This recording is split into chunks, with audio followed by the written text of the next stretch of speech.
పరిశుద్ధుడా, ప్రేమ కలిగిన తండ్రి, మీకే స్తోత్రములు స్తుతులు కలుగును గాక.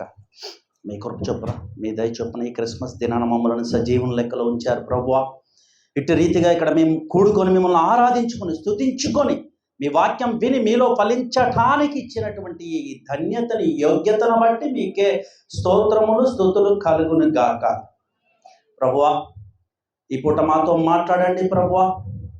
మీరు మాట్లాడితే మేము ఆశీర్వదించబడతాము, సరిచేయబడతాము ప్రభు. అంటే మీ మాట చేత మమ్మల్ని ఆదరించి నన్ను మీ గాయములలో మరుగు చేసుకొని విత్తబడవలసిన వాక్యం ఏదైతుందో అద్భుత రీతిగా విత్తబడటానికి మీ ఆత్మ చేత, మీ ఆత్మ కార్యములు ఇక్కడ జరిగించుకొని మహిమను గల తన ప్రభావమును అందుకొనమని క్రీస్తు నామములో ప్రార్థించి పొందుకున్నాము తండ్రి, ఆమేన్. యేసుక్రీస్తు నామములో అందరికీ క్రిస్మస్ శుభాకాంక్షలమ్మ. చక్కటి వర్తమానం అందించినటువంటి బ్రదర్కి థ్యాంక్ యూ సో మచ్. పావుగంట చెప్పనా, అర్ధగంట చెప్పనా? సరే, వాక్య భాగంలోకి వెళ్దాం. యెహోవా ఇదే ఉంటారు. ఇప్పుడు నేను కొత్తగా చెప్పాల్సింది ఏం లేదు. ఎన్నో వందల వేల వర్తమానాలు విని ఉన్న సంఘంతో మాట్లాడుతున్నాను నేను. ఎవరితో? కొన్ని వందల వేల వర్తమానాలు విన్న సంఘం ఇది దేవుని సంఘం. నేను కూడా అక్కడ కూర్చొని వినవలవలసిన వాడినే. దేవుని కృపను బట్టి నిలవబడ్డా. యెహోవా అంటే ఉన్నవాడు, అనువాడు. ఆయన సృష్టి కంటే ముందే ఉన్నాడు. ఆయనకి ఆది లేదు, అంతము లేదు, మరణము లేదు, పుట్టుక లేదు. ఈ సర్వాన్ని, సమస్తాన్ని నోటి మాట చేత భూమిని, ఆకాశమును, సముద్రమును, సూర్యుని, చంద్రుని, నక్షత్రములను, భూజంతువులను, ఆకాశ పక్షులను, సముద్ర మత్స్యములు, పాపు పురుగులను, చెట్లను, సర్వాన్ని, సమస్తాన్ని వాక్కుతో తయారు చేసిన సృష్టికర్త దేవునికి మహిమ కలుగునుగాక. ఈరోజు ఏంటి? క్రిస్మస్. క్రీస్తు అభిషుక్తుడు. మస్ పరిశుద్ధమైన పదం అంటే ఆరాధన, పూజ. అంటే అభిషుక్తుడైనటువంటి క్రీస్తును పూజించే దినం ఇది. ఏంటిది? క్రిస్మస్ అంటే దేవుని పుట్టుక కాదు. దేవుడు పుట్టడు, దేవుడు వస్తాడు. దేవునికి మహిమ కలుగునుగాక. దేవుడు వస్తాడు. ఎలా వచ్చాడంటే కన్యక గర్భమున పరిశుద్ధాత్మ చేత నింపబడి పుట్టాడు. అంటే ఆయన వచ్చాడు, ఆయన పుట్టడు. మనిషి పుడతాడు, దేవుడు వస్తాడు. ఎలా వచ్చాడంటే అరుణోదయ దర్శనములా వచ్చాడు. పైనుంచి దిగి వచ్చాడు. దిగి వచ్చేవాడు దేవుడు, పుట్టేవాడు భూమి మీద పుడతాడు. దేవునికి మహిమ కలుగునుగాక. ఆది అంతము లేనివాడే దేవుడు. సో ఆయన పుట్టుకను మనం ఒకసారి జ్ఞాపకం చేసుకుంటూ ఈరోజు మనము ఈ యొక్క క్రిస్మస్ను ఏం చేస్తున్నాము? పండగ కింద చేసుకుంటున్నాం. దీనికి నేను ఏమి విరోధిని కాదు, విరుద్ధం అంతకంటే కాదు. మీతో పాటు నేను కూడా సంతోషిస్తూ చేసుకుంటా. కాకపోతే ఇందాక బ్రదర్ చెప్పింది ఒక కోణం, ఇప్పుడు నేను చెప్పేది రెండో కోణం. ఆయన పుట్టాడు, అందులో ఎటువంటి సందేహము లేదు. కన్యక గర్భంలో పుట్టాడు కాబట్టి ఆయన పుట్టినరోజు జరుపుకోవచ్చు. ఇంకోటి ఏంటంటే దేవుడు పుట్టాడు, వస్తాడు. కన్యక గర్భం ద్వారా వచ్చాడు. రెండూ కూడా సత్యాలే. బొమ్మ బొరుసు. అర్థమైందా? దేవునికి మహిమ కలుగునుగాక. సో నాకు బ్రదర్ చెప్పినట్లుగా యెషయా గ్రంథంలో సూచన ఇచ్చాడు కన్యక గర్భవతి వస్తుందని. మీకా 5:2 ఆయన ఎక్కడ పుడతాడో బెత్లెహేము ప్రాంతాన్ని చెప్పాడు. అట్లాగే ఇంకొకటి చెప్తా మీకు. సంఖ్యాకాండం 24వ అధ్యాయం 17వ వచనం. త్వరగా ఉండాలి, కొంచెం రీచ్ అవ్వండి, స్పీడ్గా వెళ్తా. సంఖ్యాకాండం 24వ అధ్యాయం 17వ వచనం. ఆయనను చూచుచున్నాను గాని ప్రస్తుతం ఉన్నట్లు కాదు. ఆయనను చూచుచున్నాను గాని సమీపన ఉన్నట్టు కాదు. ఏంటది?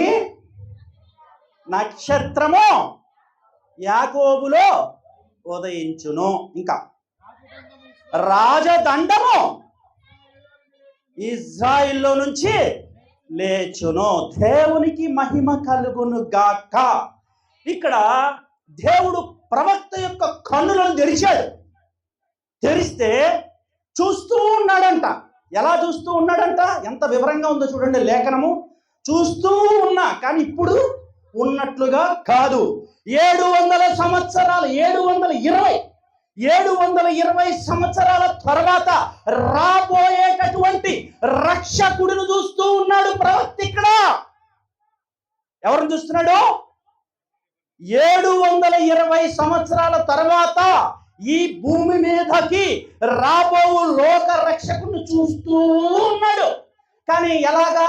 ఇప్పుడున్నట్లుగా కాదు. చూస్తూ ఉన్నాడు, కానీ ఎలాగా? సమీపమున ఉన్నట్టుగా. అంటే కాలము పరిపూర్ణమైనప్పుడు ఆయన వస్తాడంట. అంటే ఈ గ్యాప్ ఏదైతే ఉందో, ఈ కాలము 700 సంవత్సరాల కాలం అనే గ్యాప్ని చెప్తూ ఉన్నాడు ప్రవక్త ఇక్కడ. ఎప్పుడు పుడతాడో చెప్పాడు, ఎక్కడ పుడతాడో చెప్పాడు, ఎలా పుడతాడో చెప్పాడు. మరి ఎందుకు పుట్టాడు? కారణం ఏంటి? మూల పాఠాలు వాళ్ళు నేర్చుకుందాం, కొంచెం లోతైన సత్యంలోనికి వెళ్దామా. పౌలు అంటాడు, చిన్నపిల్లల వలె ఇంకా పాలు తాగే వాళ్ళ కింద ఉండొద్దు మీరు.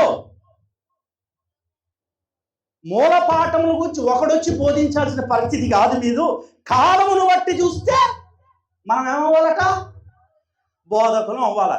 ఈ క్రిస్మస్ నుంచి మీరు నేను వినువారముగా కాకుండా విన్నదాన్ని హృదయం అనే పలక మీద లిఖించుకొని మరొక 10 మందిని ప్రభావితం చేసేటటువంటి దైవ జ్ఞానాన్ని పొందుకుందామా? దేవునికి మహిమ కలుగునుగాక. తీయండి దానియేలు గ్రంథము 9వ అధ్యాయము 24వ వచనము. ఇక్కడ ఇచ్చాడు కారణాలు. ఆయన భూమి మీదకి ఎందుకు వస్తున్నాడో, ఏం చేయటానికి వస్తూ ఉన్నాడో చదవగలుగుతారా? నెంబర్ 1, 6 రకాల సంఘటనలు ఉంటాయి ఇక్కడ. కారణాలు ఇవి. ఈ 6 కారణాలని బట్టి ఆయన పుట్టాడు భూమి మీద. పుట్టడం అంటే వచ్చాడు. మొట్టమొదటిది ఏంటిది? తిరుగుబాటు మాన్పుటకు. ఒక చిన్న ఎగ్జాంపుల్ చెప్తా మీకు అర్థమయ్యే రీతిగా. ఇప్పుడు పిలాతు గారు యేసుక్రీస్తు ప్రభువును ఒక పక్క పెట్టాడు, బరబ్బాను ఒక పక్క పెట్టాడు. ఎలక్షన్ పెట్టాడు. ఏం పెట్టాడు? ఎలక్షన్ పెట్టాడు. ఎలక్షన్ పెడితే యూదులందరూ ఎవరిని ఎన్నుకున్నారు? అనానిమస్గా ఎన్నుకున్నారు. ఏకగ్రీవంగా. ఎవరిని? ఒక బందిపోటు దొంగని ఎన్నుకున్నారు. మీ రాజు ఎవరయ్యా అంటే కైజర్ అంటున్నారు వీళ్ళు. ఎవరట? యూదులకు రాజు కైజర్ మా రాజు. ఎవరు కావాలి మీకు? దొంగ నేను సృష్టికర్తను పక్కన పెడితే ఎవరిని ఎన్నుకున్నారు వీళ్ళు? బందిపోటు దొంగని ఎన్నుకున్నారు. వీళ్ళందరూ ఎవరి మీద తిరుగుబాటు చేస్తున్నారు? యూదులకి రాజు ఎవరు? ఇప్పుడు బ్రదర్ చెప్పారు అదే మీకు. ఆయన యూదులకు రాజుగా వచ్చాడు. రాజుగా వచ్చిన రాజుగారిని వీరు అంగీకరించకుండా తృణీకరిస్తూ ఉన్నారు. అంతేనా? అనానిమస్గా ఏకగ్రీవంగా ఒక బందిపోటు దొంగని ఎన్నుకున్నారు. కరెక్ట్గా 40 సంవత్సరాలు తిరగక ముందు ఏమైంది? ఆ యొక్క ప్రాంతం మొత్తం కూడా సర్వనాశనం అయిపోయింది, ఇంక్లూడింగ్ దేవాలయముతో సహా. అట్లాగే ఇవాళ కూడా ఈ లోకంలో చాలా మంది తిరుగుబాటు చేస్తూ ఉన్నారు. యేసుక్రీస్తు ప్రభువును సొంత రక్షకుడుగా అంగీకరించకుండా, దేవుడిగా అంగీకరించకుండా అలాంటి వాళ్ళకి ఇవాళ మాట్లాడుతూ ఉన్నాడు దేవుడు. ఇప్పుడు చదువమ్మా. మొదటిది ఏంటి? తిరుగుబాటు. జకర్యా 12:10 స్పీడ్. ఇక్కడ ఏముంటుందంటే, దేవుడట దావీదు వంశము మీదను ఇజ్రాయేలు జనుల మీదను ఆత్మను కుమ్మరిస్తాడంట. ఎటువంటి ఆత్మ అంటే 2 క్వాలిటీస్ చెప్పాడు. ఒకటేంటి? కరుణ నొందించు ఆత్మ. రెండవది ఏంటి? విజ్ఞాపన చేయు ఆత్మ. ఈ 2 రకాల ఆత్మలను కుమ్మరిస్తున్నాడు. ఎవరి మీద? ఎవరైతే తిరుగుబాటు చేశారో, క్రీస్తును తృణీకరించారో, క్రీస్తును రక్షకుడుగా అంగీకరించకుండా, రాజుగా అంగీకరించకుండా, ఆ రాజుకి ఒక రాజ్యముగా ఉండకుండా తృణీకరించారు. ఇప్పుడు వాళ్ళని ఏం చేస్తున్నాడు దేవుడు? తన ఆత్మ చేత నింపి ఆ తిరుగుబాటుదారులు ఇప్పుడు ఏం చేయాలంటే కనికరం వచ్చేసింది వాళ్ళలోనికి. ఏమొచ్చింది? నెంబర్ 1. తర్వాత తండ్రి తండ్రి అని మోకాలు లేచి ఏడుస్తూ ప్రార్థన చేస్తాం. ప్రార్థన ఆత్మ వచ్చింది లోనకే. దేవునికి మహిమ కలుగునుగాక. రాతి గుండెను తీసివేసి మాంసపు గుండెనిచ్చేదను,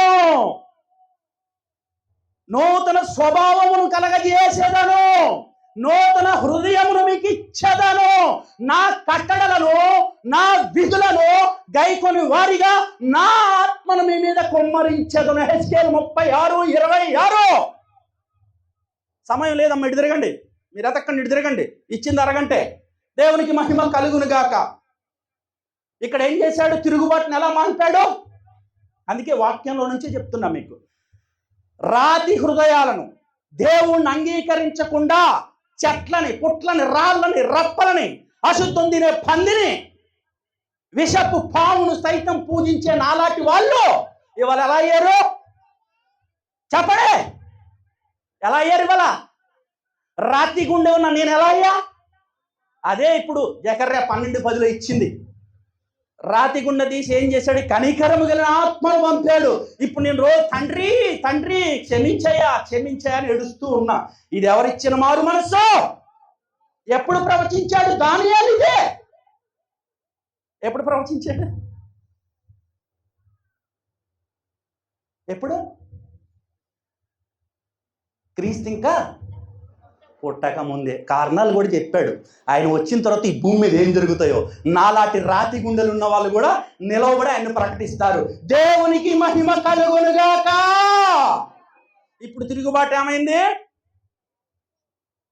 తిరుగుబాటుదారులందరూ ఏమయ్యారు? సంకన సంచి చేసుకుని బైబిల్ పట్టుకొని ప్రకటించాల ప్రభువుని. దేవునికి మహిమ కలుగునుగాక. నెంబర్ 2లోకి రమ్మ అను, చదువునా. నెంబర్ 2 పాపం. ఇక్కడ పాపం గురించి చెప్తున్నాడు. ఫస్ట్ తిరుగుబాటు అయిపోయింది, మేమంతా మారిపోయాం. ఇప్పుడు మాలో పాపం ఉంది. ఇంకా మీరందరూ పరిశుద్ధులే. ఇప్పుడు మాలో పాపాన్ని తీయాలట. 2వ లక్షణం. ఈ పాపం పోవాలంటే ఎట్లా? ఈ భూమి మీద మనిషికి పట్టిన రోగాలకి, శరీరానికి పట్టిన రోగాలకి మందులు ఉన్నాయి, డాక్టర్లు ఉన్నారు. కానీ మనసుకు పట్టినటువంటి పాపం అనే రోగానికి ఏం జబ్బు, ఏం మందు ఉంది? జబ్బుకి ఎవరైనా డాక్టర్ ఉన్నారా? మనసుకు పట్టిన రోగానికి మందు ఇచ్చేవాళ్ళు సృష్టిలో ఉన్నారా?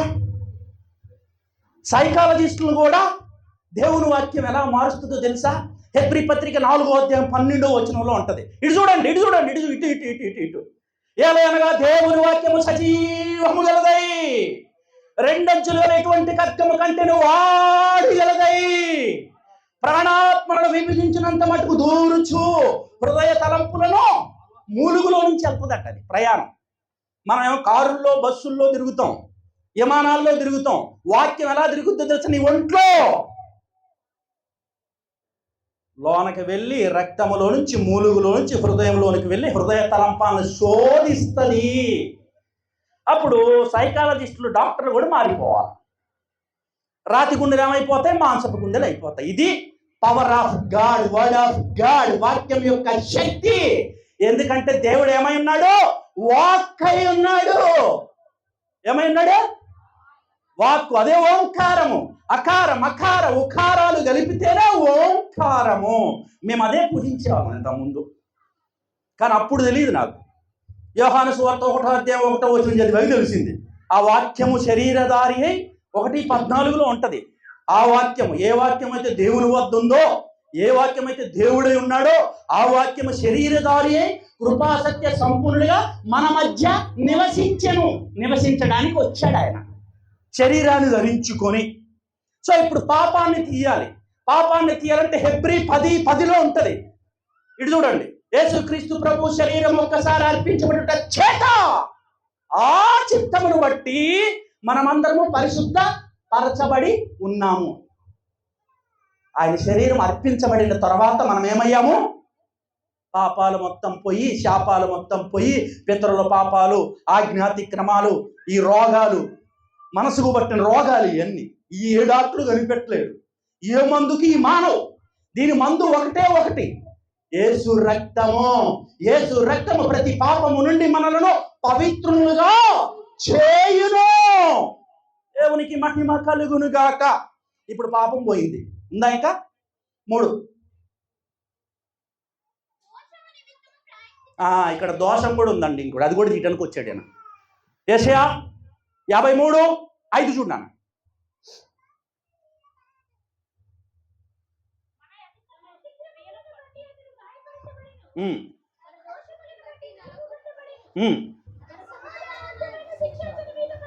నెక్స్ట్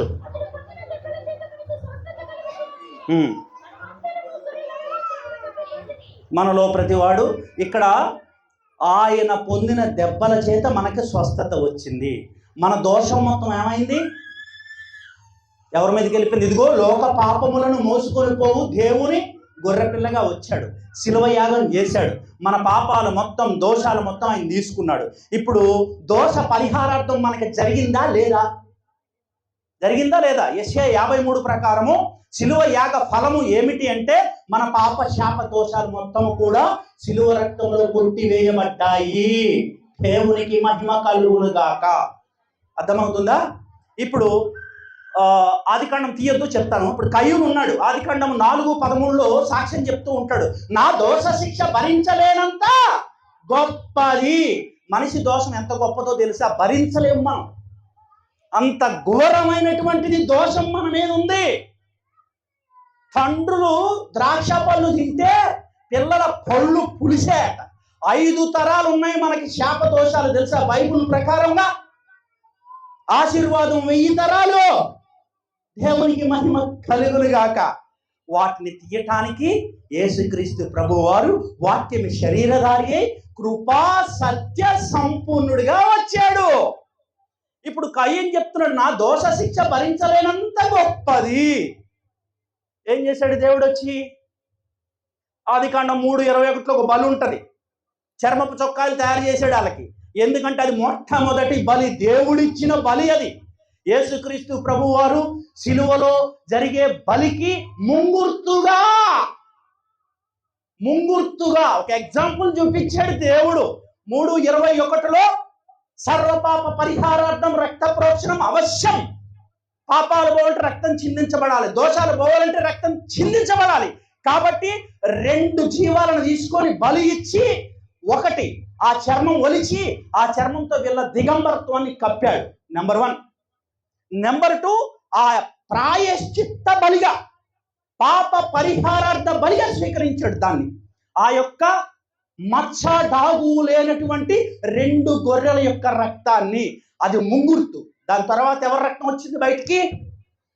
యేసుక్రీస్తే గొర్రె పిల్లగా వచ్చి బలైపోయాడు. ఇప్పుడు ఆ 3వది ఏమైంది? దోషం ఉందా? నెంబర్ 4 చూడమ్మా. పాపాన్ని నివారణ చేయాలి. అసలు పాపం అనేది తీయటానికి వచ్చాడు దేవుడు. పాపులను ప్రేమించేవాడు. పాపులను శిక్షిస్తాడా? పాపిని ప్రేమించి పాపిలోన ఉన్న పాపానికి తీర్పు తీరుస్తాడు. దేవునికి మహిమ కలుగును గాక. దేవుడు తన సొంత కుమారుణ్ణి పాప శరీరాకారములో పంపి పాపానికి ఏం చేశాడు? శిక్షను విధించాడు. దేవునికి మహిమ కలుగును గాక. పాప శరీరాకారంలో వచ్చాడు. ఎందుకంటే మనం ఎవరము? శరీరములో ఉన్నాం, మనలో పాపం ఉంది, పాపాన్ని మనం జయించలేకపోతున్నాము. కాబట్టి తండ్రి అయిన దేవుడు కుమారుణ్ణి ఆ పాప శరీరాకారంలో పంపి ఆ పాపాన్ని ఆయన శరీరమందు శిక్షించాడు, పాపులను కాపాడాడు. దేవునికి మహిమ కలుగును గాక. దేవుడు పాపులను శిక్షిస్తాడా? పాపాన్ని తీర్పు తీరుస్తాడు పాపానికి. అది చేశాడు ఈయన. చెప్పాను కదా, హెబ్రీ పత్రిక 2:14-15 ఆ పిల్లలు రక్త మాంసములు గలవారైందని ఆ ప్రకారమే ఆయన కూడా రక్త మాంసంలో పాలివాడాడు మనతో పాటు. ఎందుకంటే మరణ భయము చేత మనము దాస్యములకు లోబడిపోయాం, మరణానికి భయపడిపోయాం, మరణానికి దాసులైపోయారు మానవాళి మొత్తం కూడా. అలా మరణానికి దాసులైపోయినటువంటి ఆ పిల్లలను కాపాడటానికి ఆయన కూడా రక్త మాంసములలో పాలివాడాడు. ఆయన కూడా మనతో పాటు మరణంలోనికి ప్రవేశించాడు. మనము మరణాన్ని జయించలేకపోతున్నాము కాబట్టి ఆయన మరణాన్ని జయించాడు. హోషియా గ్రంథము 13వ అధ్యాయము 14వ వచనం చూడమ్మా తొందరగా. ఇంకా అసలు సబ్జెక్టులోకి రాలా నేను. పాతాళ వశములో నుండి విమోచించాడు ఆ పాపం నుంచి మనల్ని. ఓ మరణమా నీ ముల్లెక్కడా, ఓ మరణమా నీ విజయం ఎక్కడా అడుగుతున్నాడు ప్రభు. ఎందుకు వచ్చాడంటే మరణాన్ని తాట తీయడానికి వచ్చాడు భూమి మీదకి. దేవునికి మహిమ కలుగును గాక. మరణాన్ని ఏం చేశాడు ఆయన? నిరర్థకం చేశాడు, మింగివేశాడు. ఇప్పుడు మరణం మనల్ని బంధించి ఉంచగలుగుతుందా? మరణం ప్రభువును బంధించిందా? అసాధ్యము. ఇప్పుడు ప్రభు రక్తం చేత కడగబడినటువంటి మనలను అనగా ఈ సంఘాన్ని మరణము బంధించి ఉంచుట అసాధ్యము. దేవునికి మహిమ కలుగును. గట్టి చెప్పండి స్తోత్రం. మూలపాటలు చెప్పట్ల, మీకు బలమైన ఆహారం ఇస్తున్న తినండి. ఆత్మ బలపడాలి. క్రీస్తు పుట్టాడు, అక్కడ ఆగిపోలా. ఏలయనగా మనకు శిశువు, మనకి కుమారుడు. శిశువు పుట్టాడు, ఎదిగాడు, పెద్దవాడాడు, కుమారుడయ్యాడు. కుమారుడు అనుగ్రహించబడెను. తర్వాత నిత్యుడగు తండ్రి అయ్యాడు. ఎన్నొచ్చాయి? శిశువు పుట్టాడు, కుమారుడయ్యాడు, తర్వాత తండ్రి అయ్యాడు. తండ్రి అయ్యి ఎలా ఉన్నట్టు? నిత్యుడు. ఆయనకు మరణం లేదు. పుట్టినవాడు నిత్యుడు తండ్రి అయిపోయాడు. మనం శిశువు దగ్గర ఆగొద్దు, నెక్స్ట్ లెవెల్కి రావాలి. ఇప్పుడు కుమారుడు అయ్యాడు. ఎందుకయ్యాడు చెప్పండి? కుమారుడు మనకి అంటున్నాడు కదా. ఏలయనగా మనకి 9:6 చూడమ్మా. యెషయా. ఇక్కడ కూడా కొన్ని క్వాలిటీస్ ఉంటాయి. మనకు ఎవరికట శిశువు పుట్టింది? నీకు నాకు ఈ సర్వమానవాళి మొత్తానికి శిశువు పుట్టాల్సిందే.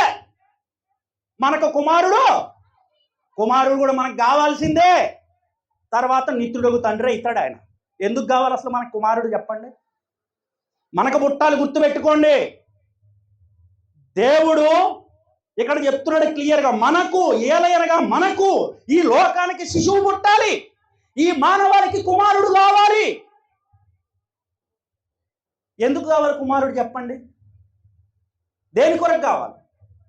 ఇంతకుముందు మేము భక్తి సాధన చేశాము హిందుత్వంలో ఉన్నప్పుడు. అక్కడ పున్నామి నరకం అని ఉండేది. ఆ నరకం నుంచి తప్పించే వాళ్ళు ఎవరు చెప్పాలి? ఇవన్నీ మీకు తెలుసు. పున్నామి నరకం నుంచి తప్పించేవాడు ఎవరు? కుమారుడు.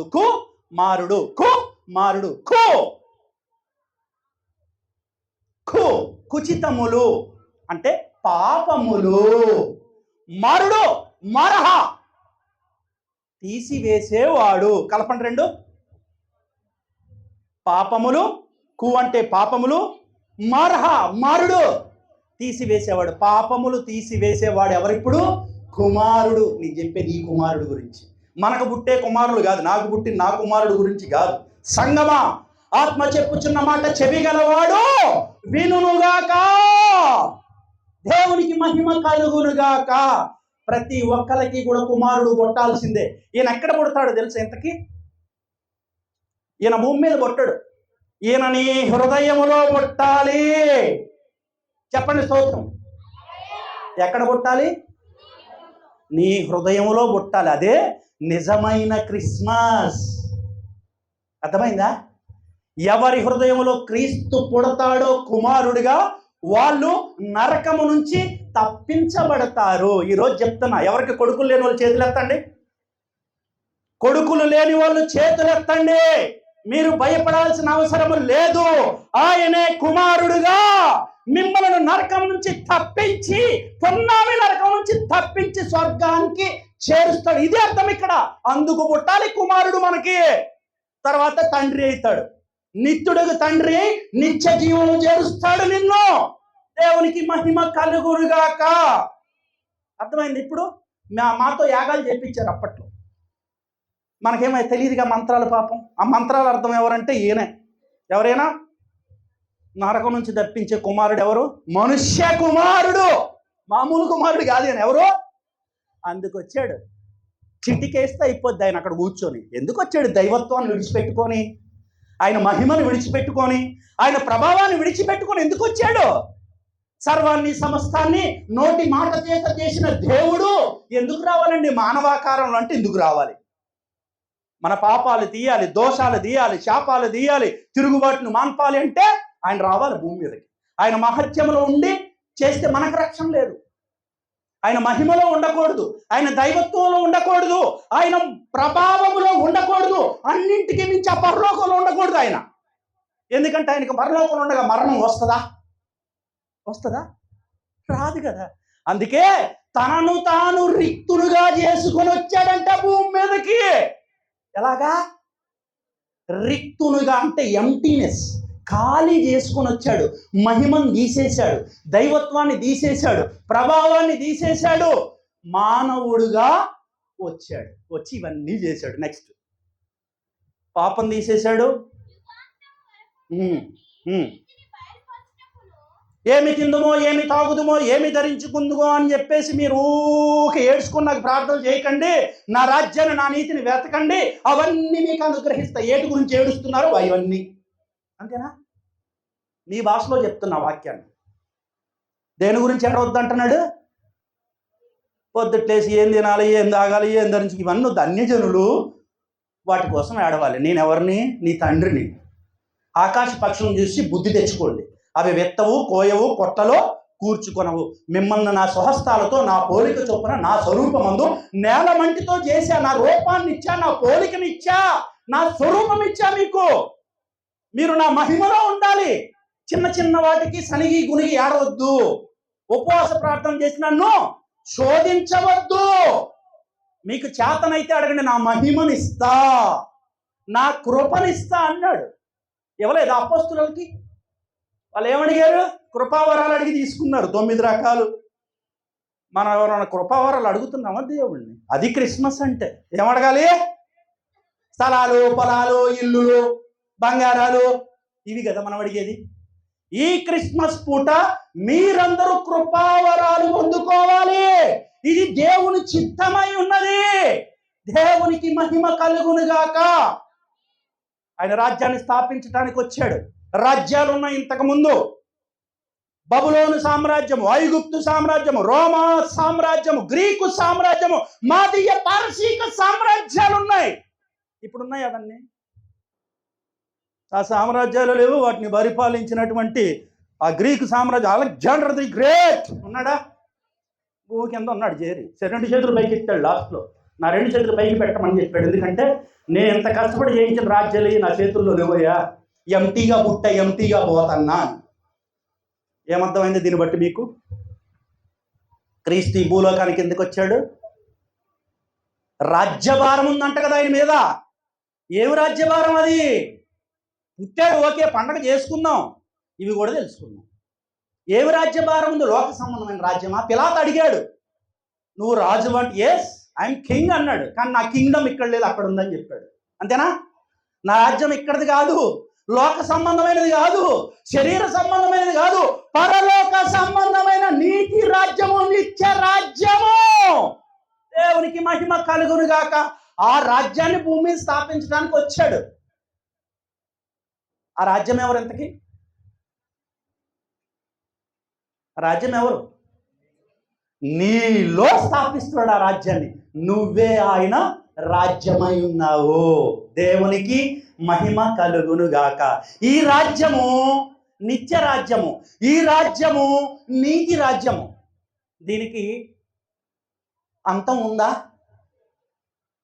ప్రకటన 1:6లో చెప్తున్నాడు కదా, ఎంత చక్కగా చెప్తున్నాడు. మనల్ని అందరినీ తండ్రికి రాజ్యముగాను యాచక సమూహముగాను ఇవ్వడానికి వస్తున్నాడు. అది క్రిస్మస్ అంటే. మనమందరం ఏ క్రిస్మస్ చేద్దాము? ఇది చేద్దాము. నెక్స్ట్ ఇంకోటి కూడా చేయాలి. ఏంటది?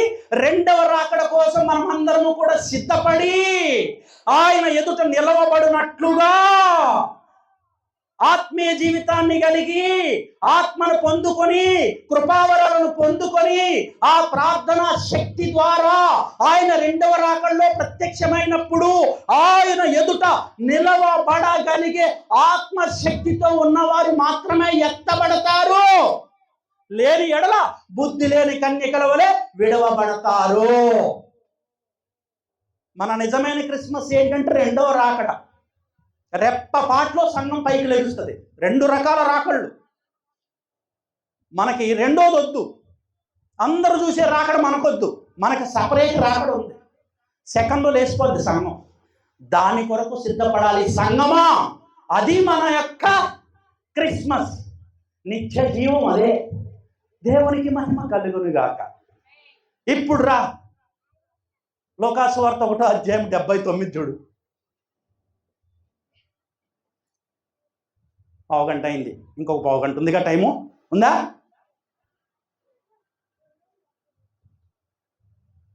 ఏం చేస్తాలే.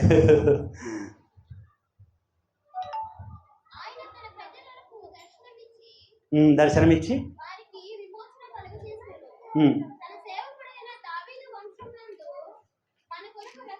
ఏం చదువుతున్నావు నువ్వు?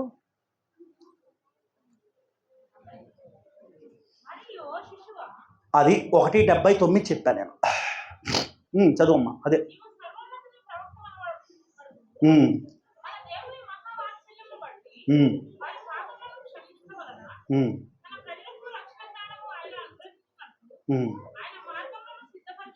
నెంబర్ 1 మార్గం.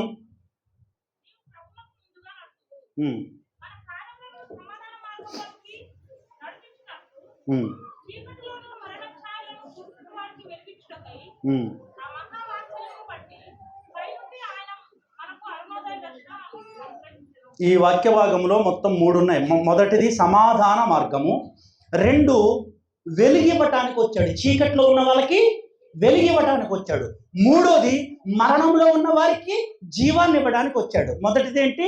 మార్గము. 2వది ఏంటి? వెలుగు. 3వది ఏంటి? జీవము. మార్గము అంటే అసతోమా సర్గమయ. ఋషులు, మునులు, యోగులు మొదటి నుంచి ఈ భూమి మీద ఉన్న ప్రతి ఒక్కరూ వెతికేది ఈ 3. మొట్టమొదటిది మార్గము, 2వది వెలుగు, 3వది నిత్య జీవము. అందుకే అంటారు అసతోమా సర్గమయ అంటే అసత్యములో ఉన్న మమ్ములను సత్యములోనికి తీసుకుని రా నా దేవా అని అర్థం. ఇది మొట్టమొదటి మార్గము. ఈ మార్గం ఏం మార్గం అంటే ప్రతి మనిషి ముందు కూడా 2 రకాల మార్గాలు ఉన్నాయి లోకంలో. ఒకటి విశాలమైన మార్గం. ఈ మాట ప్రభువు చెప్పిందే. నేను వాక్యం నుంచి బయటకు ఎప్పుడు రాను, ఏది చెప్పిన వాక్యానుసారంగానే చెప్తాను. 2వది ఇరుకు మార్గం. 2 రకాల మార్గాలు పెట్టాడు మన ముందు. ఒకటేంటి? విశాల మార్గము, 2వది ఇరుకు మార్గము. విశాల మార్గం అంటే ఏంటి? మనకిష్టమైన మార్గం, మనిషికి ఇష్టమైన మార్గము. అంటే కనులు ఉన్నాయి కదా అని చెప్పి ఏది పడితే అది చూసి ఆశించే మార్గం ఇది. ఏ మార్గం? కళ్ళు 2 ఇచ్చాడు కదా దేవుడు మనకి. ఈ 2 కళ్ళతో ఏది చూస్తే అది కావాలి మనకి. అడ్డు అదుపు లేని కళ్ళు ఇవి. శరీరాశ, నేత్రాశ, జీవపుడంబం కలిగినటువంటి మార్గం ఇది. 2వదిగా చేతులు ఉన్నాయి కదా అని చెప్పి ఏది పడితే అది చేసే మార్గం ఇది. 2 చేతులు ఇచ్చాడు కదా. 3వదిగా 2 కాళ్ళు పట్టుకొని ఎక్కడికి పడితే అక్కడికి తిరిగే మార్గం ఇది.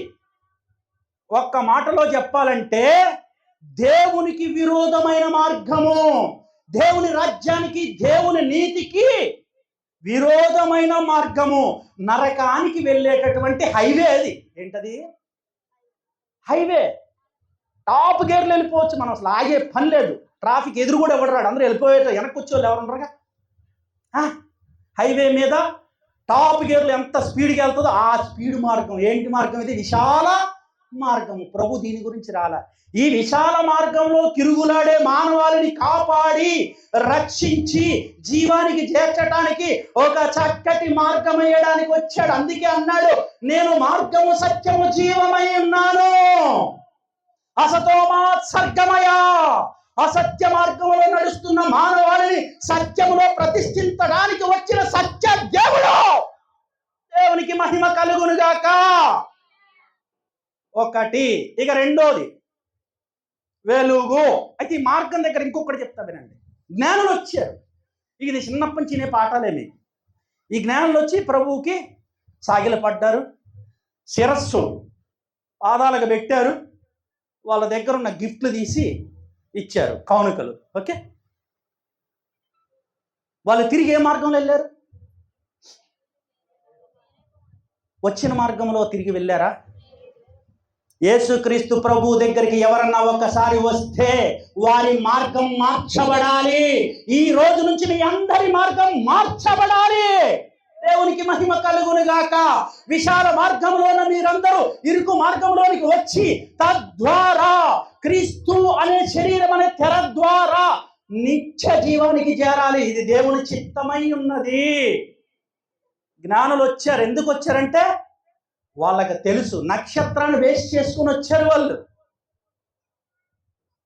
నక్షత్రం ఎక్కడుంది. ఎందుకంటే వాళ్ళు క్రైస్తవులు కాదు, క్రైస్తవేతరులు, పారసీకులు.